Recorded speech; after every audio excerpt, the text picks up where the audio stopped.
our mental health decline. Oh my God. And so because this is the month of May, it was 2 topics that we wanted to touch on. And if you listened to us all on last week, we touched on motherhood because, of course, May is the month of Mother's Day. But we're also going to touch on mental health because, of course, you know that May is Mental Health Month. And so I want to start off by introducing my co-host, as I always do. And so to my left, I have our statistician. Say my name. Takita. Say my name. I'm so used to calling her the statistician, but we had a statistician, Takita, to my left. Tell her Hushers hello, team. Hello, Hushers, and happy May. And then we got Miss Prim and Proper herself, Tanisha. Hello. And while you were talking about it is the month of May, mental health, and motherhood, I said, You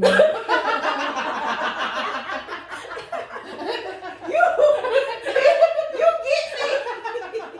We missed it. Yes, we missed it. May, mental health, motherhood. Okay.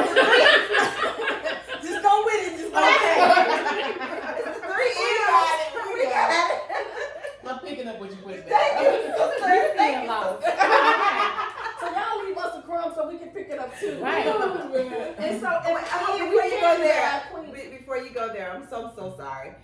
I do want to say this. Not only is it May, mental health awareness, and Mother's Day, something that has nothing to do with M's. I want to say Happy Nurses Month and Happy Teachers Appreciation Yes. Weekend Month to all of our hushers. You said Memorial Day. Yes. I was like, We missed the whole. as long as they understand each other. Right. As long as they get it. So as y'all can see, me and Takita, we lost. Very. But Prim and Proper and the queen herself at the end of the table, Wendy, we are in the house. Wendy, can you tell the hushers hi? I get you, queen.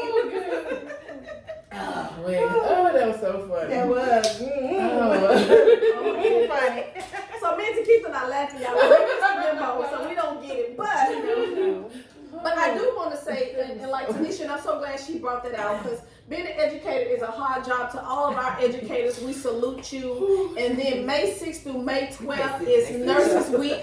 And we are all nurses, and so May 6th through 12th is Nurses Week. So we want to salute our fellow colleagues that's in the game doing their thing. We Thank salute you for all that you Yes, do. thank you for all You that are you do. appreciated. Yes, absolutely. And so we're going to get straight into tonight's topic. So we're going to start off, because you know our statistician always have to bring us the stats. So Yes, because this is a deep one for me. So here, let me give it to you. All right? So we're talking about mental health. So this is interesting. More than 1 in 5 U.S. adults live with a mental illness. 43.8 million adults experience mental illness. how many?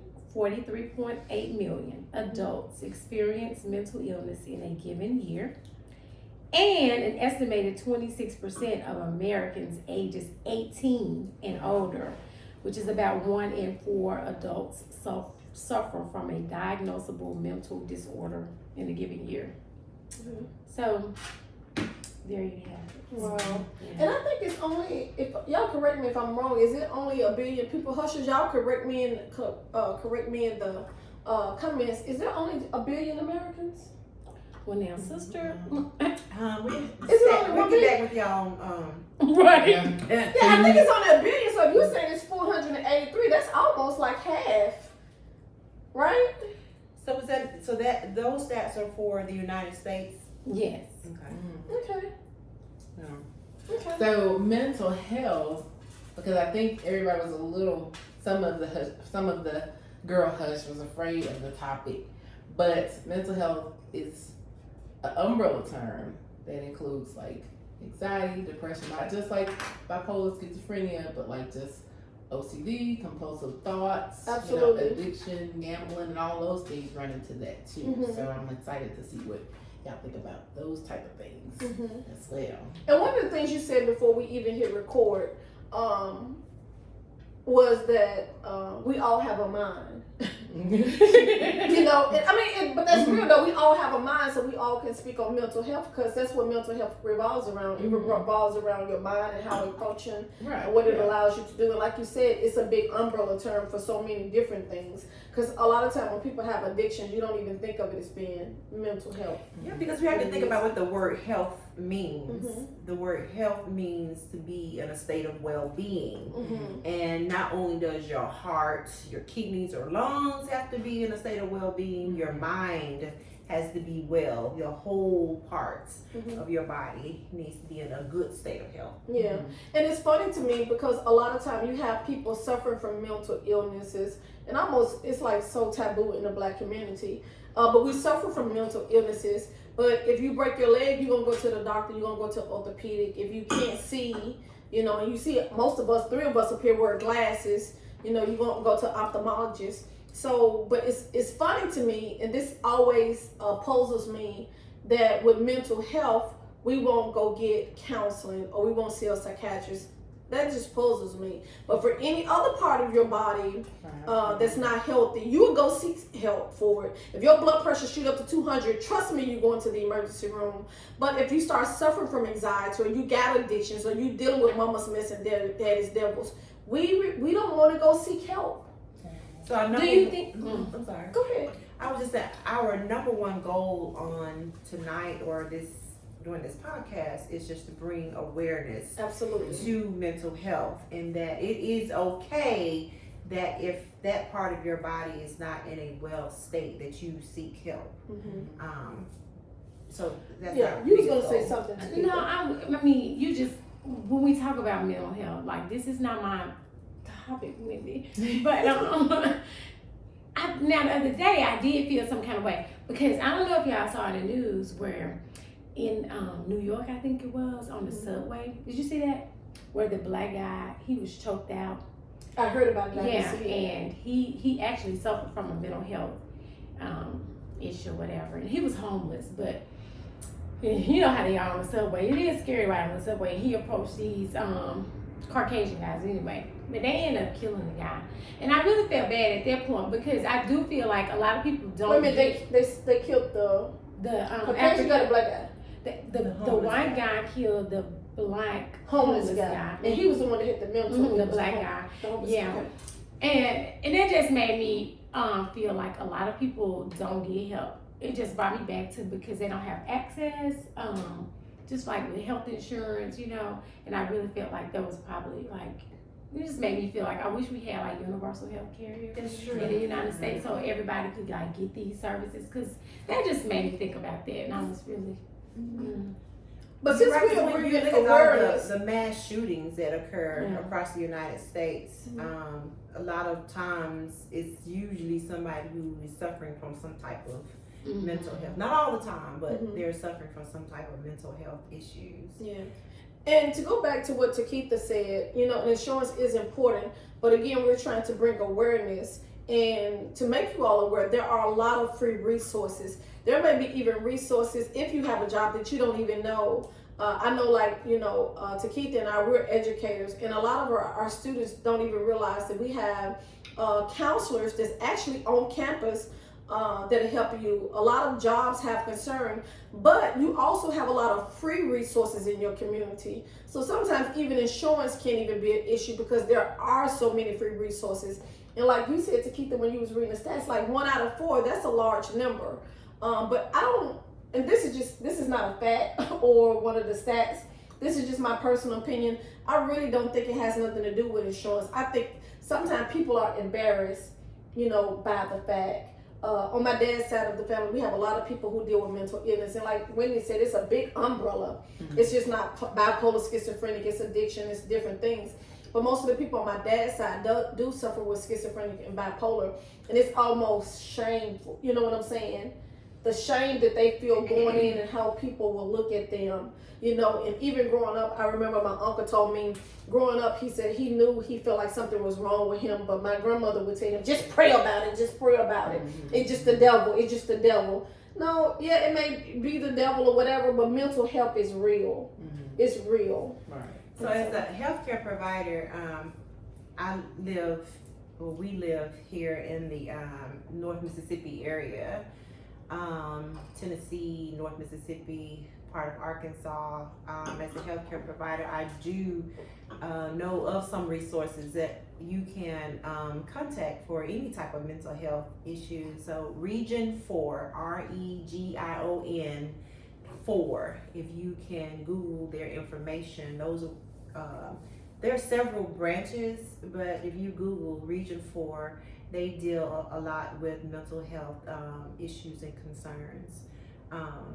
And so, yes, seeking out help, whether it be from a psychiatrist, a counselor, some type of life skills coach or a pastor, your friend, your sister, your husband, just seek help. And we should have looked up some 1-800 numbers for. We'll put them in the link. We'll put some. Yeah. But as family members, as friends, stop telling people to pray about it and actually encourage them to go get help. And it's okay. It shouldn't, like I said, it's almost. Stop. Wait now.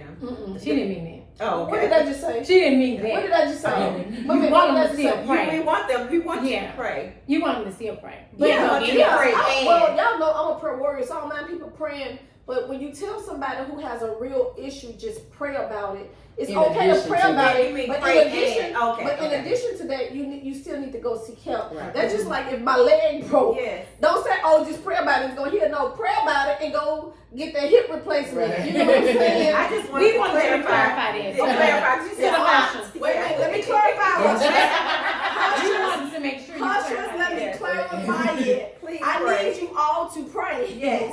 And then when you pray, go do something. Okay? Hallelujah. A lot of times we want to pray, but then we don't want to move when God tells us to move. Hey, there you go. Faith without works is dead. Pray and move.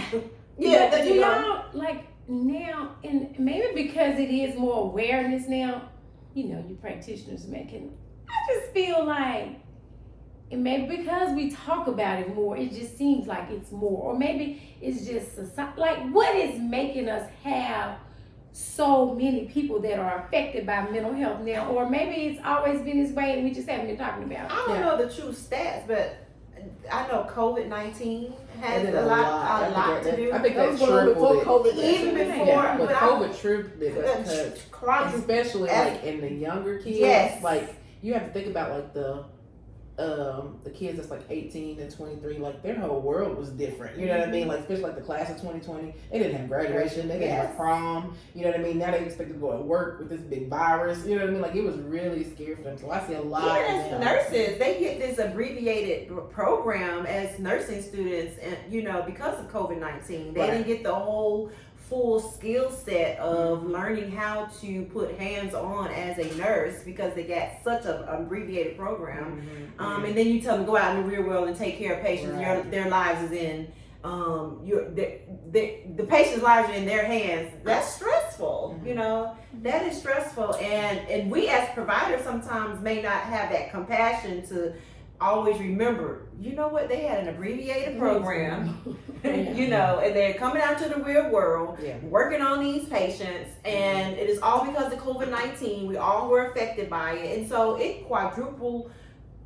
COVID-19 really, really, really played a big part in a lot of the increase of numbers of depression, suicide, just stress all the way around. Mental health just blew up. Yeah. From COVID. I agree with that. I agree I that agree COVID too. tripled the numbers, but I also It think was before. yeah, exactly. Of Because as course. educators, we start seeing numbers like never before, just with the students, and you start hearing about it before COVID-19.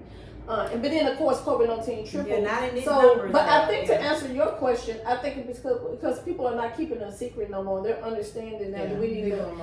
That when Big Mama told me to keep it hush. Yeah, Well, I believe these Yeah. millennials now are more vocal. yeah. Oh, absolutely. They are more vocal. They're the shame is gone. Yeah.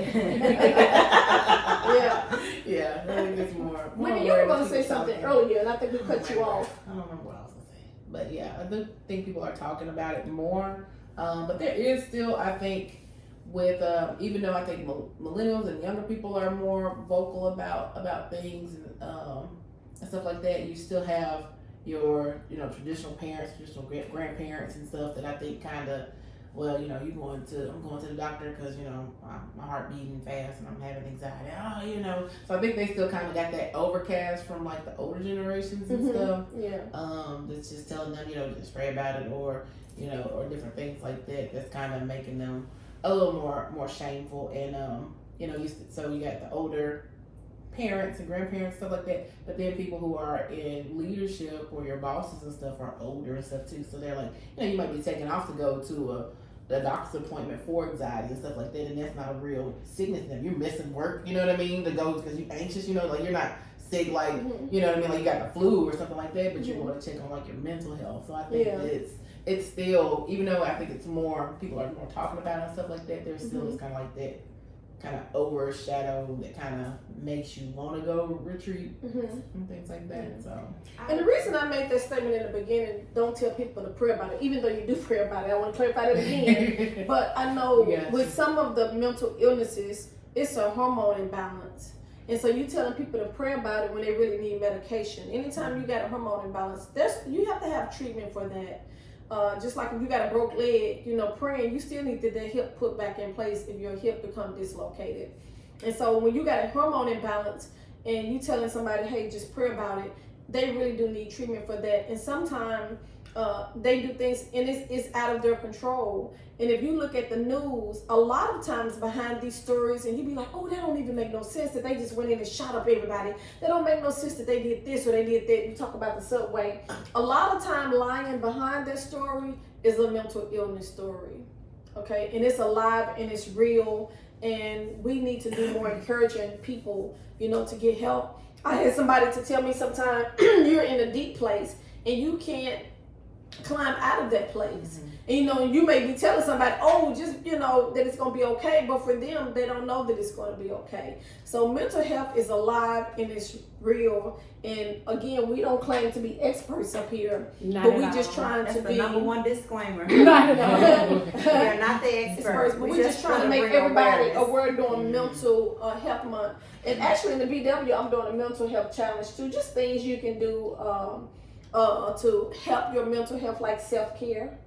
Right, that helps with mental health. Getting that, going outdoors. I know sometimes people don't know, just even being indoors. Like say if you got that kind of, when you just say for instance you work at home and you just indoors. Yeah, I can. You really need sunshine. You can actually get depressed just from being indoors. Sometimes that's why even in the hospital. We learned in nursing school, if you're dealing with somebody with depression, open the blinds up to let sunshine come in. Because just being within the four walls of your home can make you depressed.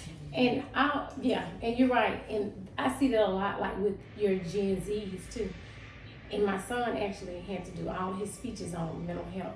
And a lot of it was for them because they stay in their rooms a lot, teenagers on these video games and these phones and stuff. And when we were working on his speeches and stuff, that did come out that a lot of them are suffering from depression and anxiety because they are keyed in on social media and stuff like that. So I think social media causes a lot of anxiety and depression and definitely. a lot of issues. Your world, Yeah, just kind of for make people. you think that these people Like, on vacation yeah. and they supposed to. Oh my God, smiling, yes, that's like life. And you cannot convince your children sometimes that it's not real. Or when people get on social media, it's supposed to be the good side of your life, but I think that has warped a lot of people too. Yeah. Agreed.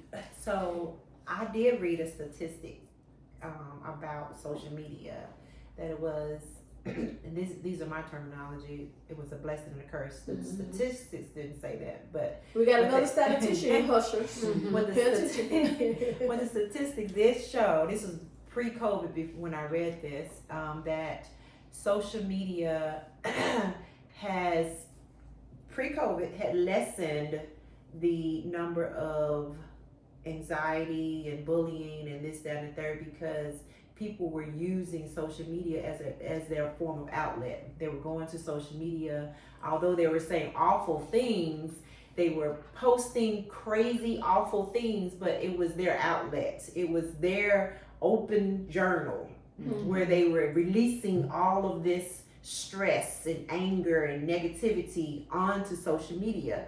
And so that made people feel good once they got it off their chest. That was the positive side of it. But then on the negative side, once they did all of that, it created a whole nother worm of the receiver who read those comments. Now they want to retaliate, and now they have a response to the negativity, and then it brought on other negative issues. So social media, according to this statistics, was sort of like a blessing and a curse, but now I'm seeing it more so. It has a blessing and a curse, but I feel like it's more negative than it is positive, especially if your mental health is not where it should be. Now, if your mental health is good, you can tolerate all that foolishness on social media, but as our statistician said at the beginning, 43 point something million people have mental health that are diagnosed, and 1 out of 5 people have mental health issues. So we got a lot. And the numbers are really higher because there's some people that's not diagnosed. Yes. They're undiagnosed, so the numbers higher. But let me ask y'all this question, because Wendy in the beginning, she talked about the drinking, something else she said. What else? Yeah, the different addictions. Yeah, addiction and gambling or OCD, obsessive compulsive thoughts and things like that. So, are still caregiver burnout.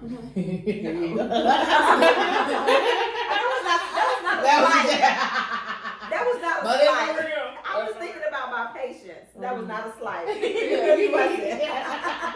the reason I asked it, and this is a question, this is not a statement, this is a question. Do y'all feel like some of those addictions come from not being able to cope with whatever, like if you're dealing with anxiety, if you're dealing with depression, and sometimes you don't know how to cope with it, it leads to other addictions. Like if I don't know how to cope with something, then I go to drinking, and then by drinking that don't work, so then I may turn to marijuana, then I may turn to crack or whatever the thing is. But do you think it leads to addictions? I think you can replace an addiction with an addiction, and things like that. Like how I used to drink alcohol and gamble and things like that, and so now, or as I gotten older, things like that, kind of seeing that, that maybe I was like a compulsive spender, you know what I mean? So maybe I get depressed and then I'm on Amazon. I need this, you know what I mean? Trying to feel that type of void and stuff too. So, so yes, I think you can replace an addiction with an addiction. But do you think it can lead to an addiction? Do you think if I'm depressed or if I'm suffering anxiety, I think high stressors that, like, people may go through a divorce, they may be mentally healthy all the way up until a life-stressing event occurs. And now this person is going through divorce, or they had a miscarriage, or whatever your life stressor, major life event, and then you go to drinking, or you go to drugs, or like excessive spending. So that would may be a good time if you're going through any major life stress changing moments in your life.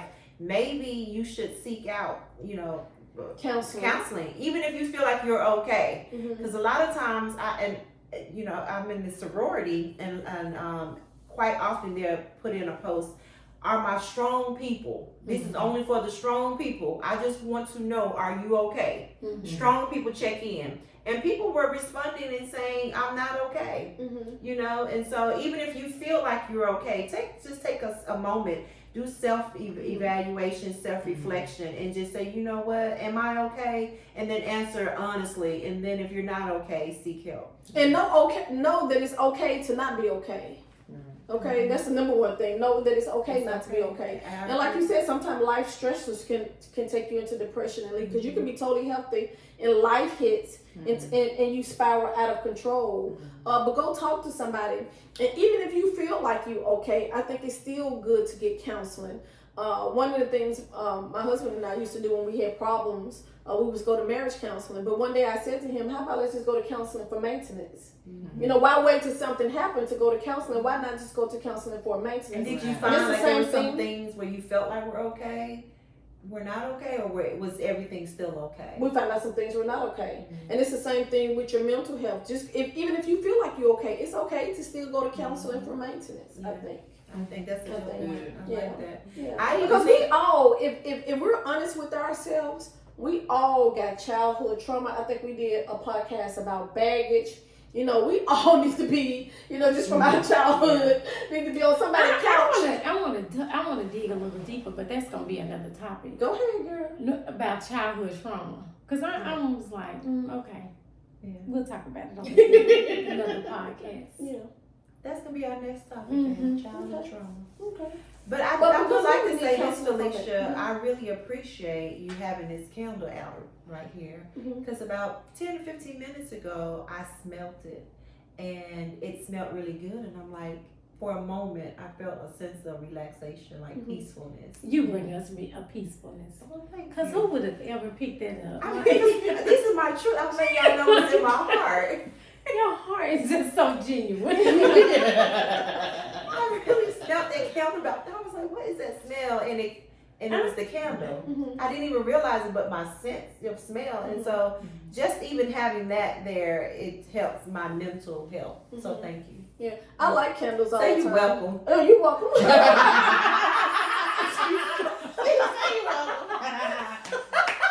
sorry, Chris. I'm just playing. I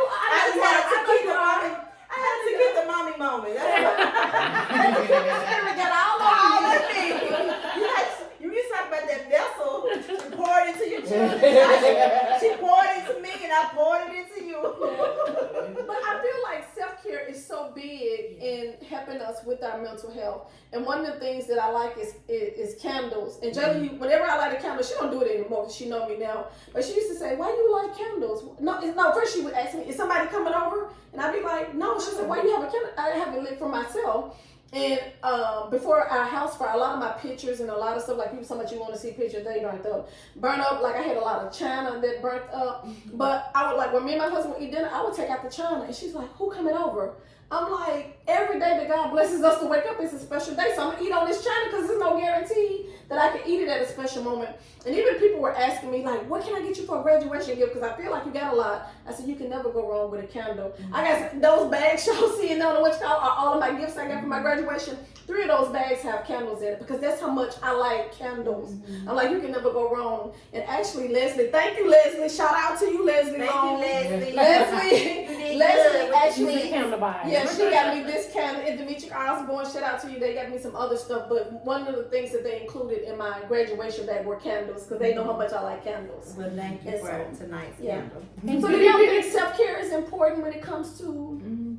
I like how you said that you bring out your good china, and it doesn't have to be an occasion. Yeah. And you know, that's part of self-care. I like how you said that. Yeah. Because we sometimes, you know, on Facebook and stuff, everybody wants to say self-care Sunday, self-care, but are you really practicing self-care? Are you really taking the time to pray? Are you really taking the time to meditate? Are you taking the time just to sit and be still and be quiet? And to, you know, before you tune into the word, tune into God, or just sit up and light a candle, or just sit up and eat a meal, or just go sit outside, or just walk in the. Sometimes walking in the park, I mean, like, man, that's like one of the most peaceful things. I ain't talking about really even just trying to exercise. Yeah. I'm talking about just walking and just being in nature, listening to the birds. Yeah, being in nature, listening to the Sitting birds. on your patio at our last girl. Yes. Thank you to my husband. Yeah, Thank you, Chris. Shout out to you, Chris, because you did that for like the best gift, yes. Before Brunchella was very outside, yeah. Even before y'all arrived, Takitha walked out on my patio. She's like, "Why can't we just do it out here?" And I'm like, "Cause my husband couldn't grass, so we hear the more in the background." That's what I was more than grass. Yeah. You know what? On your Apple Watch, it tells you, reminds you to breathe. Breathe. Oh, does it? Yeah. Mm-hmm. And I realized that I'm not a good breather. I don't do great meditation as far as breathing exercises, you know, and so. But the breathing you all helps with anxiety. Did y'all know that? You know, so I think I need to improve. I'm not, when you say, do we really take care of our mental health and self-care? Yes and no. There's room for improvement. Because self-care is more than just going to get your nails done. Oh, yeah. Because people say, "Oh, I got my self-care, I'm going to have," but it's so much more than that. That's stressful to me because you ain't doing it right. Start over. Everybody else. I gotta wait a long time. I keep telling you I don't want all that. Keep asking me again and again. You want dip? You want dip? No, I want dip. You want dip out a little? No. I just give me what I want. You know. Not to keep it Tanisha. It's funny that you said, because that stresses me out too. Yeah. Going to the nail shop stresses me because they don't get it right. And no matter how much I tell them, I don't want this, but dip be better for your nails, dip be better for your nails. I be like, no, but dip be better for your nails. I be like, no, but you want the gel, you want the gel. No, I just need to get my nails a break, because I do wear gel polish, I have it on there, but sometimes my nails need a break. Right. So then, I don't want, no, you need gel, you need gel, you need gel. No, I don't want gel. But just pick a color, just pick a color. But then they mad when they say, just pick a color. Right, she's a comedian that imitate people. She does. I don't know, but she can do it. But when they tell you to pick a color, they mad. She can do it. But part of maintaining our mental health is getting your 8 hours of sleep, getting your sunshine, Healthy diet. Because so many of us, we be functioning out 4 or 5 hours and then we walking around. Nutrition is important to our mental health, because what you eat affects your mental health. I was listening to a podcast one time, and she said when you find people who like on a roller coaster, they happy, she said it's the sugar in their diet. And when you got a high sugar diet, you most likely to suffer from some kind of mental disorder or some kind of like anxiety, because something about sugar, and I didn't even know this, I had to go back and research what that sister said. She said, but take the sugar out your diet and watch how much better you'll function. She said, but most people who have a high sugar diet, they like this. Yes, exactly. It increases your cortisol level. You can tell, y'all. You're supposed to measure your weight. And cortisol usually comes out of your body when you're stressed, but sugar, you saying release it. What sugar causes increased cortisol. See what I'm saying? Levels. Oh, Jesus. So That's a whole other mental I was health. thinking when you were talking about the kids in the room, playing on the games and stuff and not being outside, my mind was wondering, I'm going to research how does low vitamin D affects mental health, like anxiety and stress. So that's a whole other topic. Because I was going to say, I just found out that about myself this week. So I'm like, You found out vitamin what? D, my vitamin D level is low, but that's a whole other topic we'll talk about. But yeah. So I'm wondering, is that the reason why I've been feeling the way I am? Let's research that. Yeah. And so a lot of time when you replace your vitamin D, you feel so much better. I had a coworker who worked with me probably 2 years ago, and she was telling me, I was telling her something. She said, take vitamin D feed and see do you feel better. And true enough, I did. And so, but then that still goes back to that vitamin D. You still need that sunshine too. And so there's 2,000 milligrams per day. Yeah. So it's so many things that affect our mental health. So many things we can do to maintain our mental health. And just be aware. Go get counseling. Go sit on somebody's couch. Talk to somebody. Sometimes when you just feeling a certain type of way, just talking to somebody, using an Apple Watch, taking those deep breaths helps to decrease your anxiety. And sometimes you just need a medication, and it's okay. Again, it's okay not to be okay. It's okay to go take that medication. If you know you're suffering from anxiety, go take that little low dose, whatever it is, for that. Change your diet. Yeah, change your diet, change your sleep habits. It's some change your some job. things. Change your man.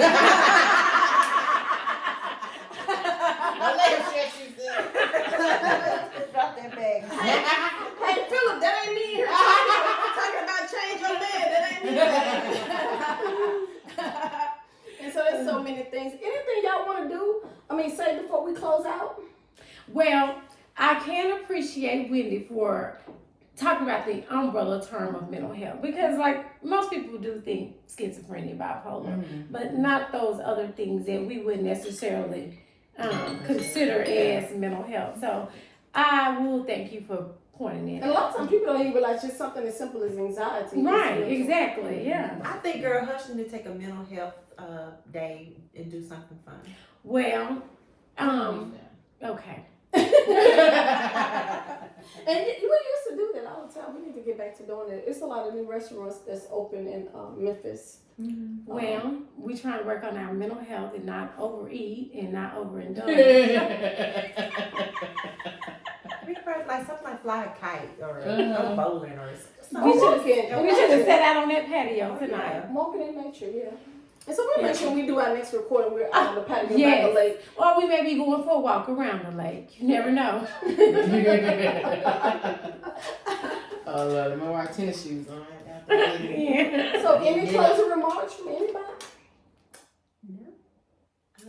But we will include some of those resources with this, right? So that people will know like what's available in the comment section, because I think that's important. Yeah. Region 4, you said. Region 4, mental health crisis. I'm sure I got a mental health hotline Yeah, that we mental can health find. hotline. It's I think it's 988. Oh, okay. Because it's not, because I just wrote a paper on it. See, it's like a number people don't even know about. Instead of calling 911, I think it was 988. Beautiful. And it's like a, like, you know, if you're just like those 3 numbers, 988. Like I called it one night because I wanted to see did it really work. You Call know, it and so now. I think it's 988 because I didn't know about it. I'm not gonna talk, but They put on speaker. Let's see. You've reached the 988 Suicide Crisis suicide. Lifeline. We are here to help. Yes. Yeah. Okay, did y'all hear that? So 988. Thank you, Takitha. Yeah, thank you for that. That's a suicide crisis hotline. Oh, I didn't know that. I think you didn't have nothing to add. Well, Wait a minute, and did she just say she did a whole paper on it? You ain't got nothing to add. I told my son was we talked about it. Paper on something that can't speak on it. Yeah. You did beautiful. That was more. Something ain't mixing. I think the most important number you did on tonight was that 988. Yeah, I mean, like nobody knows about that number, but now you know. Did you write the paper for your son, or did you write it for school? This was for school. It was like one of those policy papers or something. Because, like, I was like, who knows about this? Like, So there's policies on mental health? no, and yeah, policies, and there was this number here. Yes, 988. Like, what kind of policies? Crisis line. I don't know. You want me to pull the paper and read it to you? No, I want you to do all that. On that no hush. You done, huh? She said she wrote a paper for the policy because I'm like, It was like I was just talking about 988, you know, and that's what came up. I don't know. I just forget about it, but I did remember that number because I was like, wow, who knew about this? I didn't. Yeah. I didn't either. Thank you. Yeah. Okay. All right, Husher. So again, it's been good. Y'all, please, please, please like, share, comment, tell somebody to tell somebody. Go to all social media platforms. We are on Twitter. We're on Facebook. We're on Instagram. We're on YouTube. If you have an iPhone, we are also on Apple Podcasts. So wherever you look, you can find us. Tell somebody to tell somebody that Girl Hush is here. 2023, we are doing it, okay? We bringing it real. We bringing it raw. If you would like us to talk about a certain topic, put it in the comments, and guess what we're going to do? We're going to talk about it. So on that note, we would like to say, Girl Hush.